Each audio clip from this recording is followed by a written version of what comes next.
in the United States. Namaskaram Sadhguru. I have observed that air conditioning is avoided in many of the buildings at Isha Institute, and natural ventilation is encouraged as much as possible. Is this an effort to be green and cut energy use? Or is there something more to that in terms of what happens in our body? Can you please explain? Well, this is not my idea. This is how life happened on this planet for a long time. Hello? That you must know when it is summer, when it is autumn, when it is winter, when it is spring, you must know, because every other life knows this. One reason why a simple microbe or a virus is terrorizing you is simply because you've been living like a lab rat in a box with circulated air. Hello? This is one reason. Why rural people are less affected compared to the urban people. One is concentration of population. Another is this, that their immune systems are much weaker in cities simply because a variety of things. One important thing is circulated air, closed indoors all the time, sedentary lives, processed food, many things are there. But one important aspect is circulated air. You come to a place like this, Cumbria. Look at this, fantastic, hello.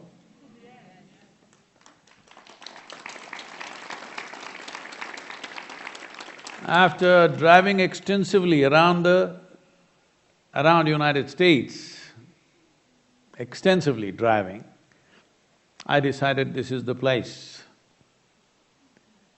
One reason is nature is at its best with a certain amount of balance of heat and cold and everything. This is important for one who wants to do something within themselves for quick results. See, you could go plant this tree in the desert. Maybe you can manage and keep it alive, but will it grow like this? The same goes for you. For your growth to happen in a certain direction, a certain type of weather, a certain type of air, certain type of sunlight, a certain amount of cold, heat, all this is needed for you to grow. So after driving all over the country, I decided somewhere around here is where we should settle because this has the necessary atmosphere, all heat, cold, dryness and wetness of the seasons, everything is well balanced in this place. Here you come and you want to live in a box. Even when you die, I don't want to give you a box, I want you to go straight into the earth as an eco-friendly material. That's my wish, hello? Because at least when you're dead, as quickly as possible, this body should become part of the earth. You want to seal it in a box? I don't want you in a box even when you're dead. Even there I want you to breathe and maggot yourself quick. When you're alive, you want to live in a box. I can understand you're living in Manhattan, I have nothing against the place. And if you open your window, it stinks. So you live in circulated air, I can understand that. But here, living in circulated air is a crime. Hello? I'm not talking about an ecological crime, it's a crime against humanity. Your humanity, I'm saying, because you come all the way to this place and you want to deny yourself what is available here, that will be a complete waste. So, right now, we're in the process of offering things, probably they will send you a mailer or something, I don't know if they're ready with it. But both here and in Isha Yoga Center, there also we chose the place very, very carefully next to the mountains. When I chose that place, there were many reasons, but one thing was definitely the atmosphere and the latitude. It's at 11 degrees latitude bang on, and that is most conducive for human growth because The earth is mildly tilted in its rotation and it's around 11 degrees and maximum centrifuge force is generated there. So we chose that place and we went to this remote place which is full of wild elephants and stuff. When I say full of wild animals, in the neighborhood, not on us. But you know how people live, they would like to kill anything that could be a threat to them. I said, no, we learn to live with them. You won't believe me, on that day, out of the 6 trustees who were there with the Isha Foundation, 4 of them resigned because I've gone nuts. They're wonderful people, they supported us till then, but when I made the choice of site, they said, he doesn't know what he's talking about. In such a remote place, who is going to come? Who is going to come to this place where there are no roads, no tracks, it's in a wild place? Who is going to come and full of elephants, every day in the night you hear elephants? Who is going to come and do this yoga? And they resigned from the foundation. I tried to tell them, right now I'm in disguise, I will come out in a different way in a few years. Then they went into a literary debate of what is a disguise. Then I gave up, I said, okay. But today, Isha Yoga Center is on Incredible India map, one of the most important centers to visit in the country. So similarly, when we chose this place, also there was lots of resistance. Why don't we do it next to Atlanta? Why don't we do it next to Nashville? Why don't we do it near Detroit? All kinds of things came, but we came here because we are not just interested in those who are with us today. Future generations of people who aspire to grow, they must have a conducive atmosphere. We must set the right culture right now because we've given it up in many ways. We are looking at immediate conveniences and giving up long-term well-being for this life. So when you come here, it's important. We'll fix big windows, you open it gets chill in the evening, you close it. Do you understand? It gets cold, you wear something warm. It gets hot, take off. Not all the time in bikini you can't walk around because you have circulated air. You must you must recognize nature and respond consciously every time. This is important. This is very important for your physical, psychological and spiritual well-being. This is very, very important. So, we are opening up both the centers, which a lot of debate has been there, should we have large number of people or no. So finally we've decided in India, probably in the next 5 to 6 years, we will have anywhere around 100 to 150,000 people living on the yoga center. Here, because anyway you're working from home, here also we are looking at anywhere between 15 to 25,000 people living here in the next 5 to 6 years' time. So the necessary accommodations and everything coming up. So plan for yourself but you must have warm clothes for winter, light clothes for summer. You can't live in the same clothes without a shower, all that. There's enough water, you can shower every day and open the window, close the window. Above all, I don't want you to stay in the damn construction all the time. You only go and sleep there. Rest of the time you must be out like this. Hello?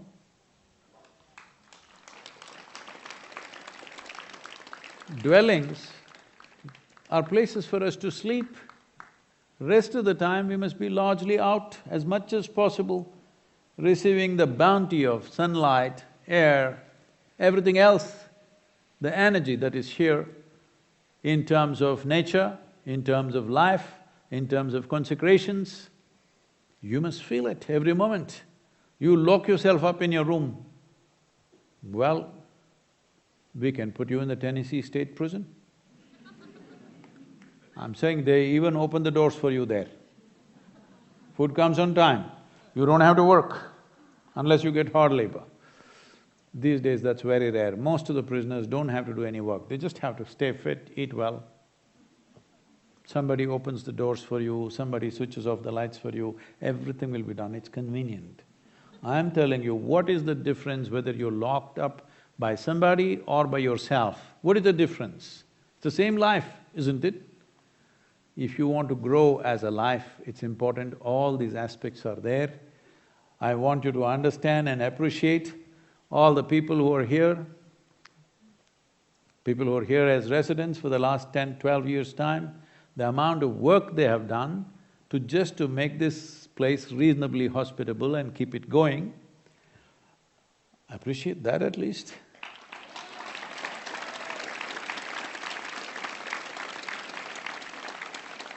If all you want to do is come here and lock yourself inside, what is the point? Well, in winter you can have a heater, okay? You can have a heater in your bedroom, it's all right. But when you walk out, you wear warm clothes and go, don't go in a cabin. Hello? Otherwise we can build a cabin for you. Usually this cabin is called a coffin.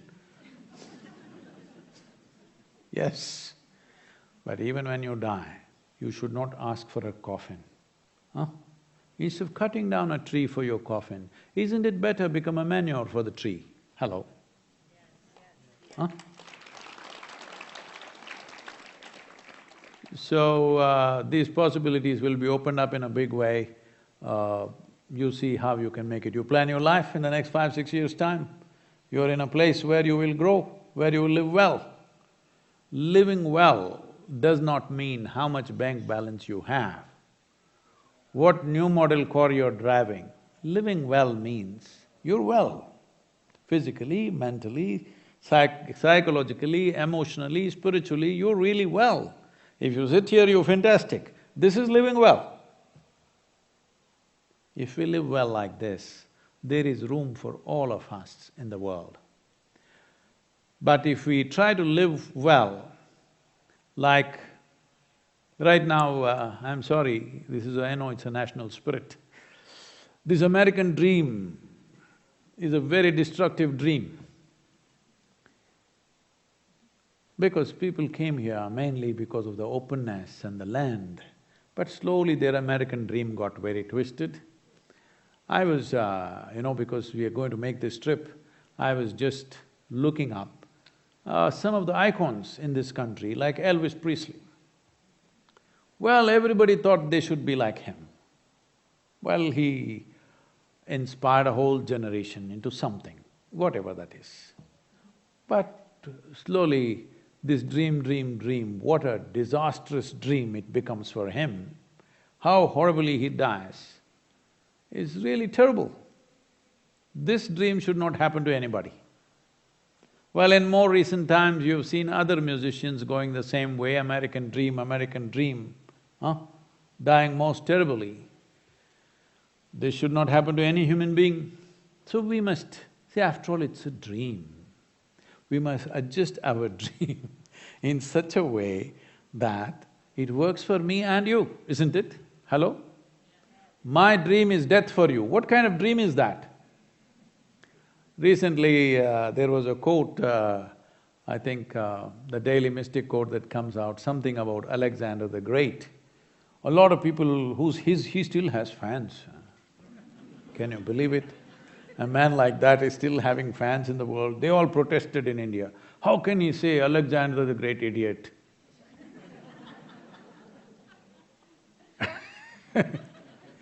Well, that proves there are still idiots left.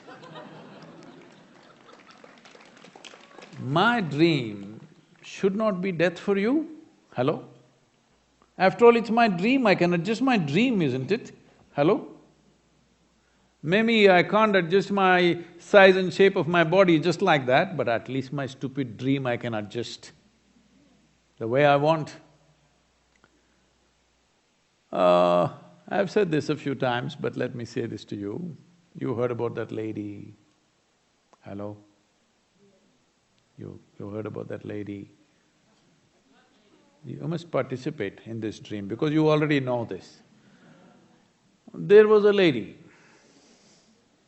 On a certain day, she had a dream. What she had? A dream. In her dream, she saw a hunk of a man standing there, staring at her. Then he started coming closer and closer and closer. He came so close, she could even feel his breath. What she could feel? Breath. And she trembled, not in fear. And then she asked, "What will you do to me?" The man said, "Well, lady, it's your dream."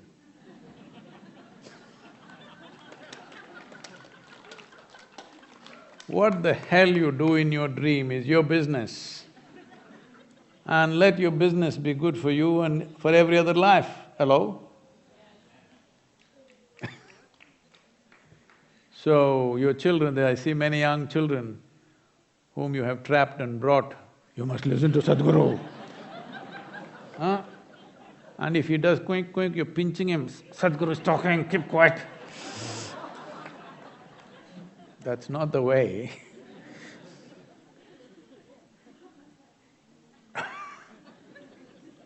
You build a dream for your children in such a way that this dream works for them and for every other life around them. That's the kind of dream we must have, isn't it?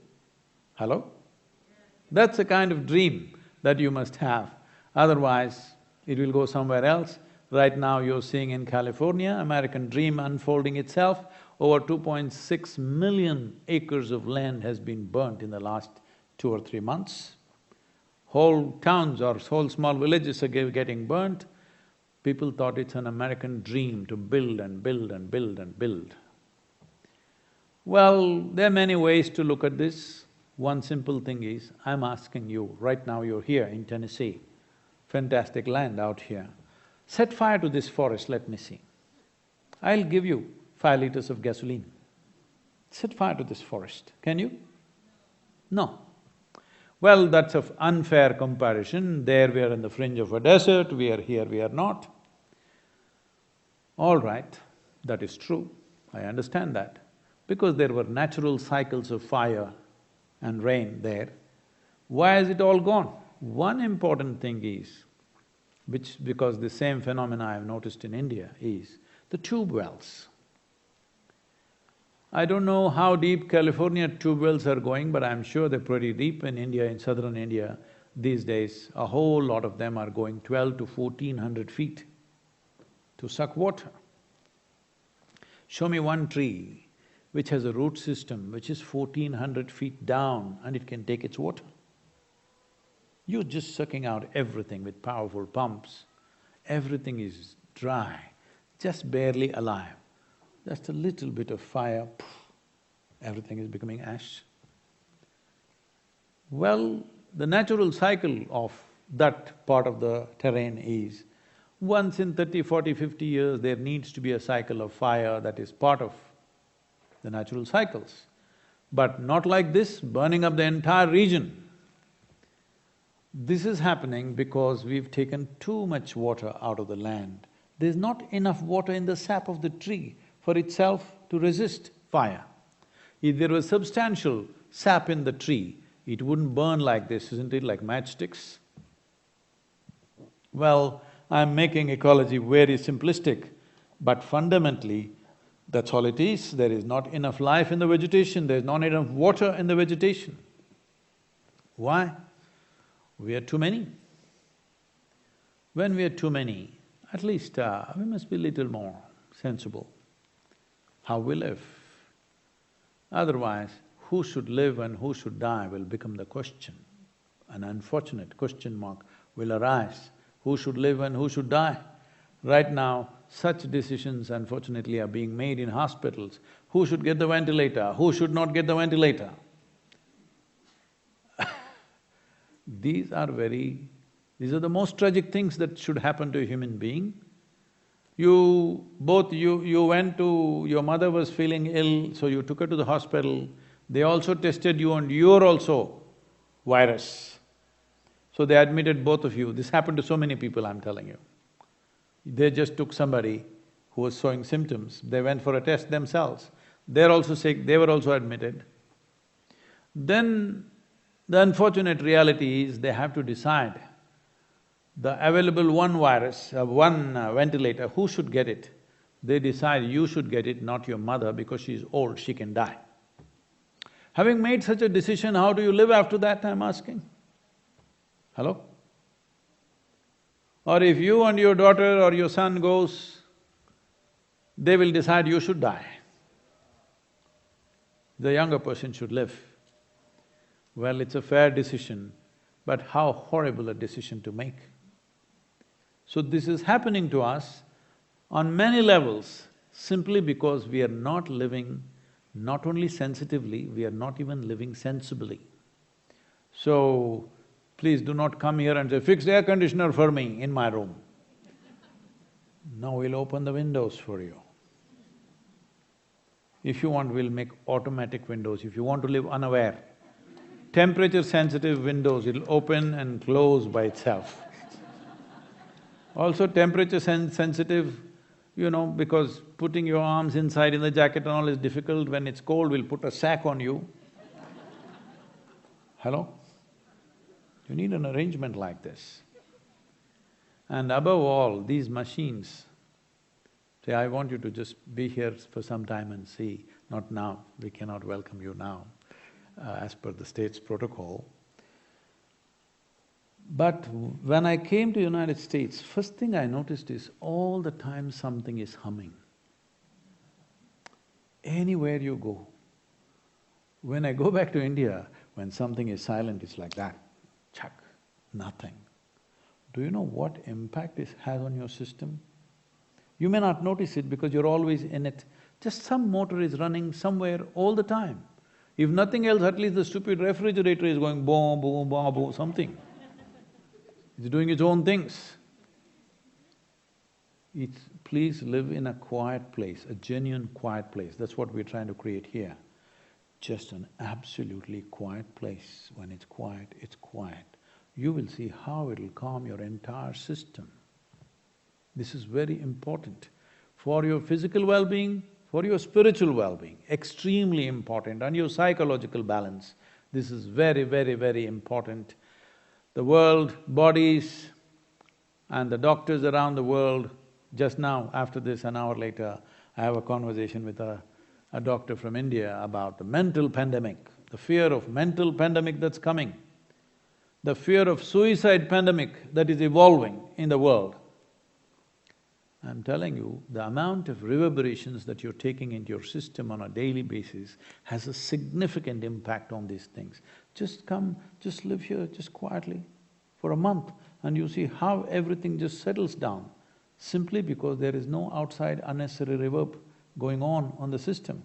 And there are also other things that you don't even feel, which we cannot avoid in terms of Wi-Fi, microwave, this one, that one, so many things are going on.